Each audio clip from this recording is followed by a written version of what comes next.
Агорго жана Агордо конушунун жашоочулары бүгүнкү чогулушканыбыздын себеби бүгүн милициянын аймактык тескечилери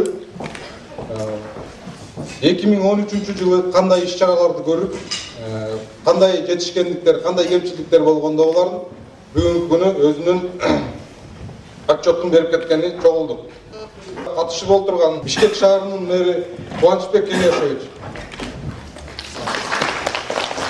ошондой эле бүгүнкү чогулушка катышып отурган Бишкек шаарынын башкы башкармалыгынын жетекчиси Мелис Токтомамбетов,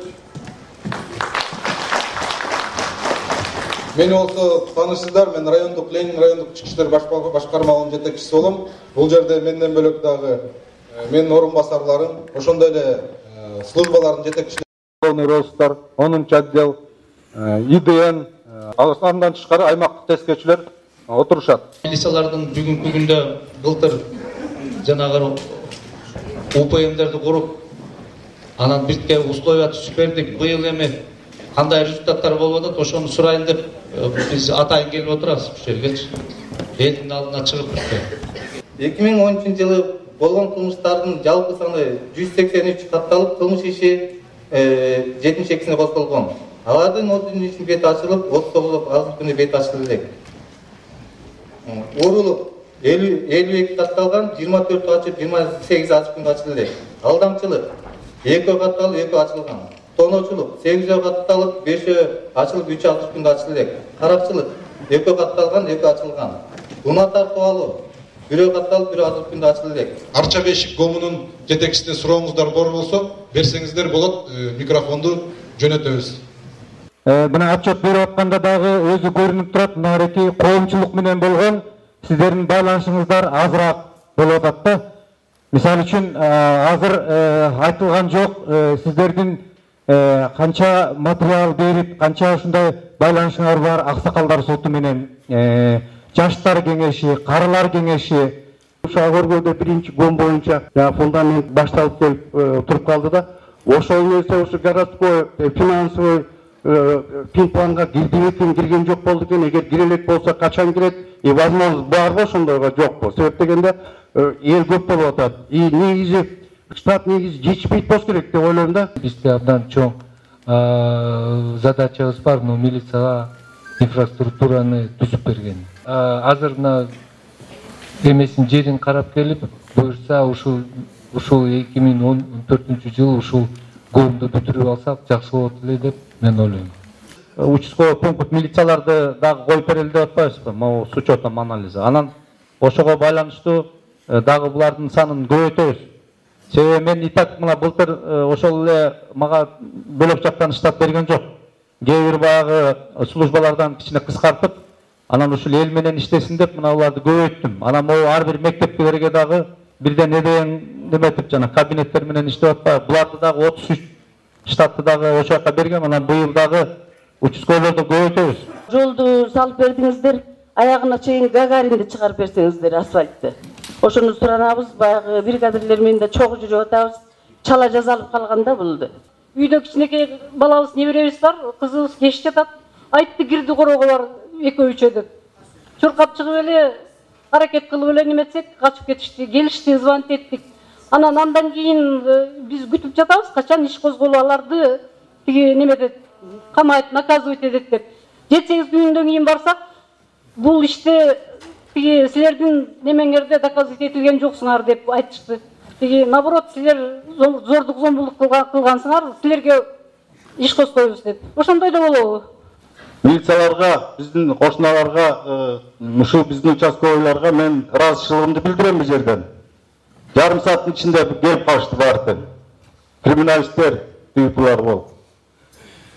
Бирок жанагы арыз жазып, арыздын бизге жыйынтыгын берген жок булар ошого чейин. Себеби айтышат, хулиганчылык сиз кылдыңыз, сизге иш козгойбуз дейт. Магачы? Эмне үчүн тиги мылтыгыңызды алып коркутасыз балдарды дейт.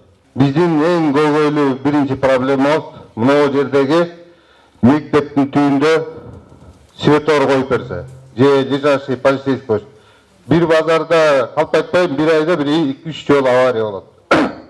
Эң биринчи проблема. Мына жолду оңдогондон бери ошо авария көбөйүп кетти. Светофорду если керек болсо ушу көп түкүрсө көл болот дейт. Эndi чоңлук деле коелу.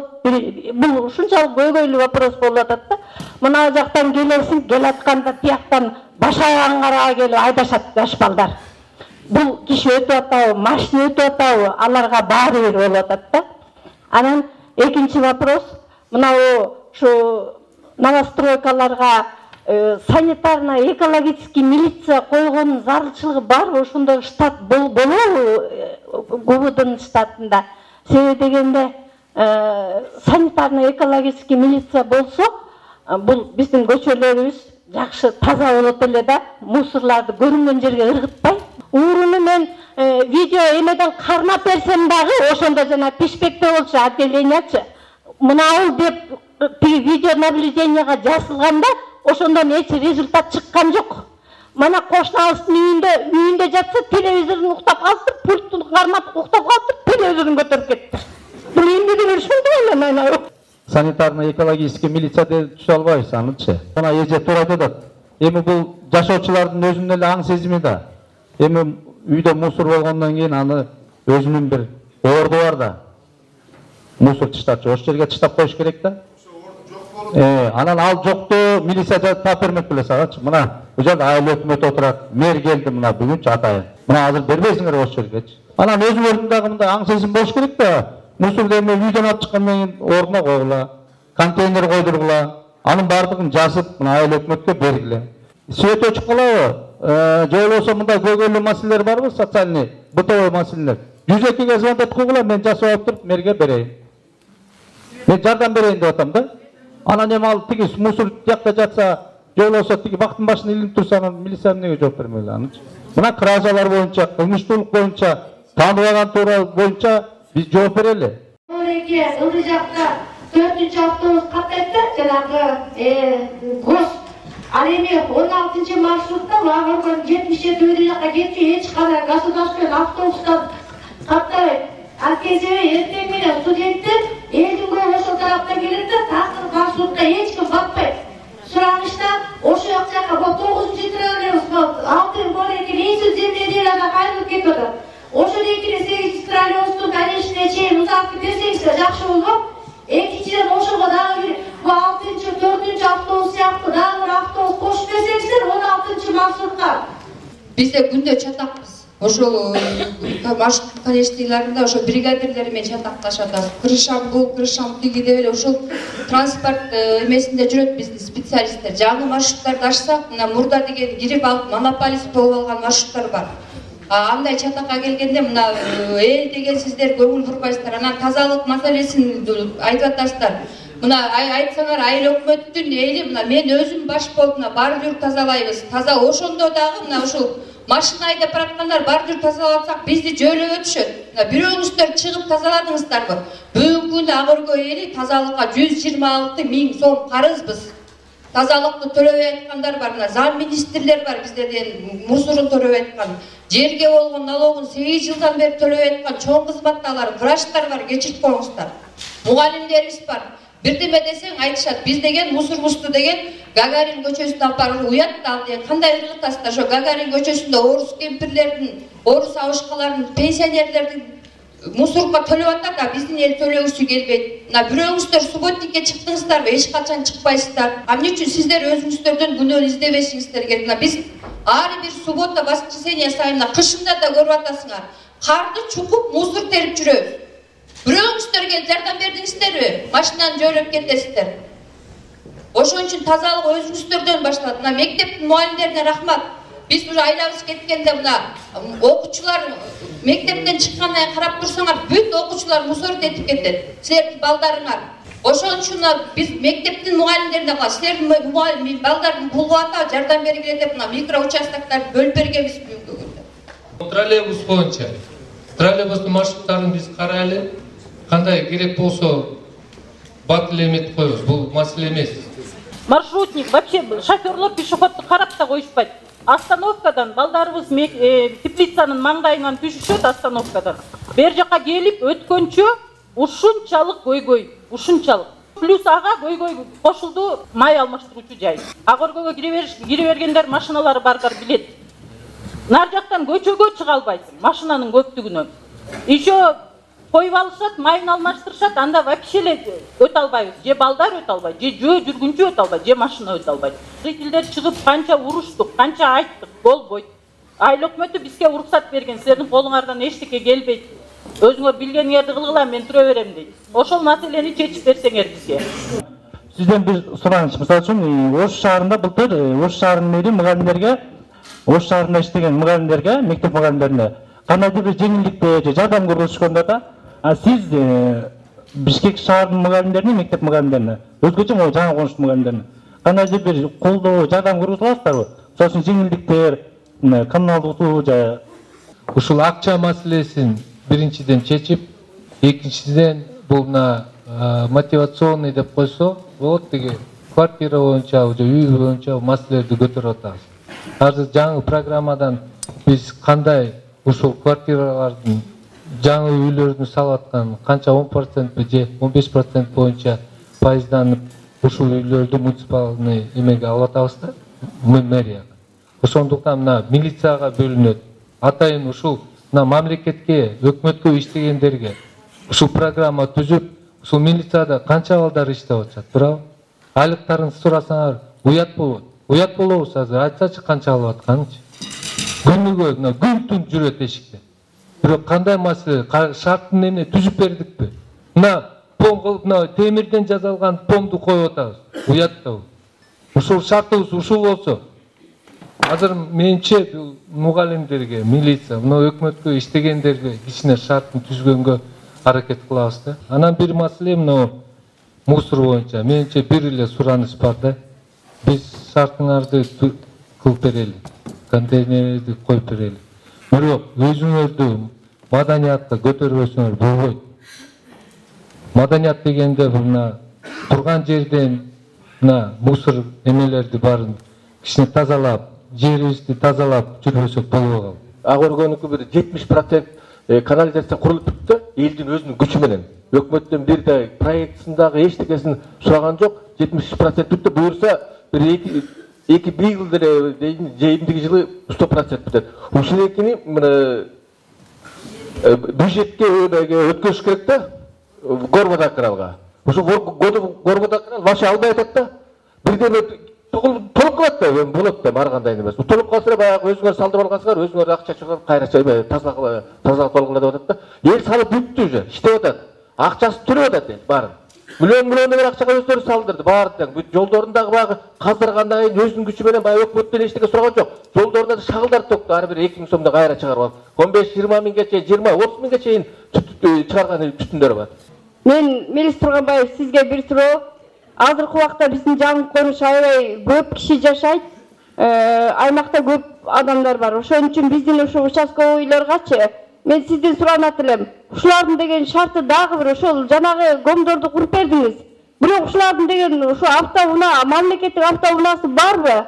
Ушулар канча айлык алат? Канча айлык менен айлык маяна менен иштейт? Ушулар бардык адамдарга жетишкенге мүмкүнчүлүгү барбы депчи?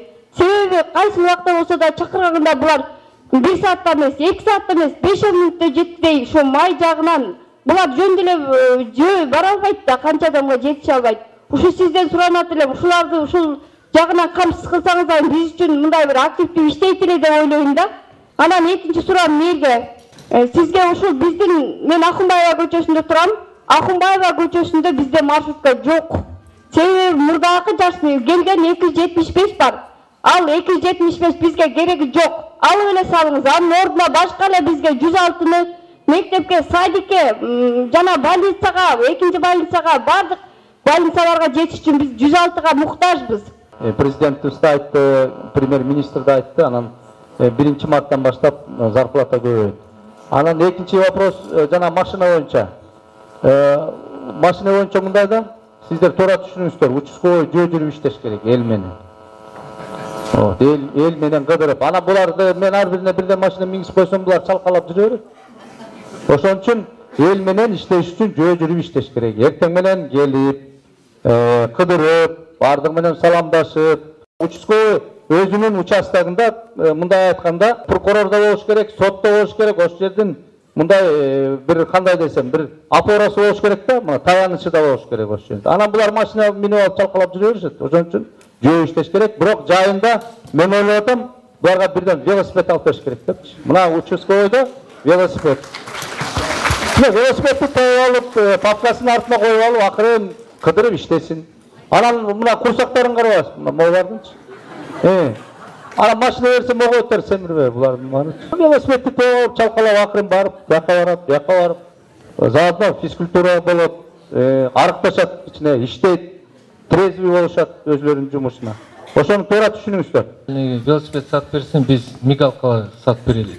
6 балам бар, анан 3 жетим баланы багамын да. Ушул 3 жетим балага 2004-жылы Ленин рай администрациясы тарабынан 8 соттук жер бөлүнүп берилген. 2005-жылы ушул эле токтомго Ленин рай администрациясы тарабынан өзгөртүү киргизилип, 9 жашар балага токтом чыгарылган да. Бул менен госакталалы десек, 17 жашка чыкмайынча бул госактала албайсыңар, 17ге чыкканда анан барып госакталасыңар деген. Ал балабыз азыркы күндө 17ге чыкты. Барып госакталалы десек өткөндө, бул бала 18ге чыгыш керек, бул баланын жери жок деп бизге жооп берди да. Дагы деле сотко жүгүрүп жүрөм, тияна жүгүрөм, бияна жүрөм, эч тыянак чыкпай атат да, чын айтсам. Балдар азыркы күндө менин колумда. Ишкилса ушул боюнча сиздер абдан жардам берсеңиздер жакшы болот эле да. Мен аябай муктаж болуп турам сиздердин жардамыңыздаргачы. Кээ бир үйлөрдө мисалы үчүн бир үйдө урурлук болгондо кандай болуп уруу киргендигин сурап билсек, үйдү кулдап туруп, дарбазанын ключун астынан ыргытып коет экен да. Ошондой көп нерселер бар экен, өз жашоочуларга айтып кетебиз. Видео көзөмөлдө же болсо жана датчик слежения азыр 3000 сомдон коюп атат. Ошондой койдуруп, бизге дагы кичине жеңилдирээк болмок. Жашоочулардын саны 4480, анын ичинде патерде тургандар 1236. Ну, мына 1000, ошонун учеттору барбы? Азыр жана паспортсузда жүргүзүп баарын текшерип атабыз. Компьютерге киргизип атабыз. Киргизип атабыз баардыгын. 6 кылмыш ачтым. Ачылбай калгандар уруулуктардан 3 болду. Тоноочулуктан 1 болду. Зордуктоодон 1, анан бейбаштыктан 1 болду. 2005-8-жылдан бери жашап келем Агордо конушунда. Биз бир эмени көргөн жокпуз да, менчи. Участковый көргөн жокмун. Ошо мен соседтерим даже билбейт экен. Жакында эле уур болду, бул келиндин үйүндө да былтыркы жылы 3 уурлук болду. Чынында аябай мага жалко болуп атат да, бул балдар менен дайым өзүм тыкыз байлашып иштешемде, күнү десе күн, түн десе түн ушул жүргөн ушул балдардын эмгеги, тиги жерде жүрүп ушул иштин баары тергеп, опер эле жүрөт дагы, ошолор бир аттары чыккан жери жок. Мисалы опер ошол учурда келип 5-6 киши менен. Ошолор келип бүт баарын тергеп бүт чыгарып атканда каякта жүрүшөт ошолор опер? Бир мындай байкоштан келдиңиз, биз аябай кубанып атабыз, сиз өзүңүз капоего колдоп атат окшойсуз, ушул участковыйлардын отчетун мен берип атам. Жок, биз сиздин келгениңизде ушунчалык бир атабыз келгенде болуп сүйүндүк. Проектка катышкан биздин Ак өргөнүн окуучу балдары бар, Ак Ордонун окуучу балдары бар. Чындыгындачы, бирок кармалгандай мына ата-энеси жалат кылып, энпоштниктер аралаштырып отуруп, ошо ууру балдардын өткарган ордуна мына биздин участковый балдарга күн көрсөтпөй аткандар бар. Биз буюрса аларды деген жакын арада мындай сүрөттөрүн, бирдемелерин кылып, гезиттерге жарыялайлы деген эмебиз бар да, ушул биздин өзүбүздүн жителдер балдарды тийип койгондун ордуна кайра ушул биздин участковыйларды күнөөлөп атышат. Ууру алыстан келбейт, ууру өзүбүздүн арабызда мына мектептин окуучулары болуп атат. Ушуну билип койсоңуздар. Ошо учурдан пайдаланып биз дагы сыйлыктарыбыз бар эле тапшырып койсоңуздар, уруксат этесиздер да.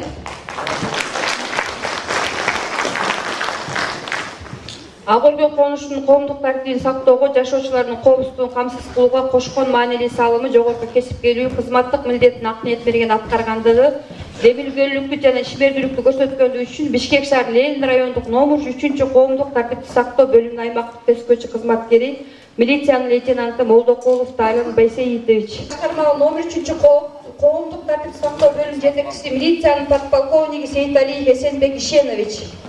Бишкек шаар Ленин райондук ички иштер башкармалыгынын номер 3 шаардык милиция бөлүмүнүн башчысы подполковник Эркинбаев Нурланбек Майранбекович. Жашоочуларыбыздын бейпил жашоосу үчүн кам көргөнү үчүн терең ыраазычылык билдирет. Сиз жана сиз жетектеген жамаатка ыраазычылык билдирмей татаал жана жооптуу да кооптуу да ишибизге ийгиликтерди, үй бүлөлүк бакыт каалайбыз.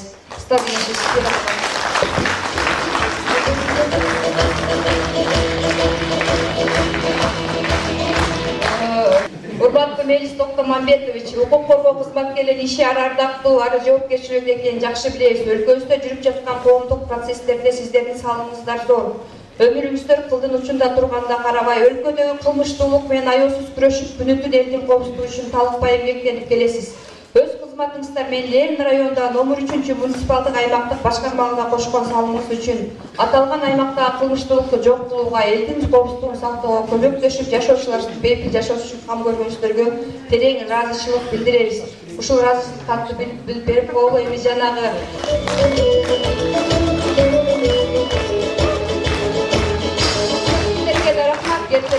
дагы келеріңіздер, биздин көйгөйлөрүбүз дагы суроолорубуз да абдан көп. Сиздерге чоң рахмат. Мына бүгүн аябай жакшы жолугушуу болду. Мындан ары дагы мына Кубанычбек кеңешибиз менен биз дагы келебиз. Мэрия вообще предприняла меру, потому что на сегодня строительство парка Ататюрк продолжается. Если у вас есть красная книга, я на основании чего? Я буду нарушать закон. Вопрос это уже как бы на совести тех, кто строит. С нашей стороны все предупреждения сделаны о том, что, извините, этот вопрос будет рассматриваться и просили бы вас приостановить строительство, то, что мы могли бы взамен дать, предоставить территорию. Но это на совести каждого человека, он строит, я не могу ничего сделать. К примеру, вот вы говорите о замене территории, да, вот участка, где вы им предлагаете, у них хороший участок, в каком месте, они же попробуют альтернативу какую-то. Ну, соответственно, в парке мы не дадим. Границы парков, они не определены же на самом деле. И сегодня, когда приводили в соответствие и выделяли территорию, да, уменьшали за счет этого. Но границы сегодня выделили этих парков. Раньше их вообще не было. И говорить о том, что, допустим, мэрия сделала неправомерные действия в отношении этих земель, это неправильно. Почему? Потому что эти земли до этого, границы этих парков не были определены. Они определены именно, допустим, в 2010, в 2011, 2012 годах. Поэтому сейчас очень тяжело, я думаю, это должны разбираться уже правоохранительные органы, как это и почему произошло. Бұл жерде мына участковыйлар жөнінде дағы жақсы сөздер де айтылды, сын сөздер де айтылды. Бардығынан мен бүгінгі күнде баяғы толығыменен теге ишенем. Эми баягы сын сөздөр боюнча алардын баарын анализдеп туруп өзүбүздүн баягы жумушту жакшыртууга аракеттер жасайбыз. Мен ойлоп атам бир 60%, 60-70% элдин ишенимегичине, баягы милицияга болгон ишенимегичине мындай өйдө жогорулгандыгын эсептеп атам. Себеби мына баары эле айтып атат, мурда участковойду таппайбыз, мурда участковойду тааныбайбыз деп эле атчу. Бирок мунун баардыгы жанагы условия түзүп бирге шарт түзүп бергенге дагы мындай чоң жөрөлгө болуп атат да. Булар дагы ошол өздөрүнүн жумушу. Эртең менен тургандан кийин участковой баягы ордум бар, иштеген жерим бар деп жумушун көздөй жөнөттү. Анан эгерде орду жок болсо, иштеп отурган жери жок болсо каяка барат ал? Баягы келип эле участогун ары бери басат да өзүнүн жумушун бүтүрүп алып кетип калчу да мурдачы. Азыр баягы удобный болуп калды да, кичине баягы шарт түзүп. Мындан дагы шарттарды дагы түзөлү деп атат. Эми мэр дагы быйыл көп жардам берейин деп атат.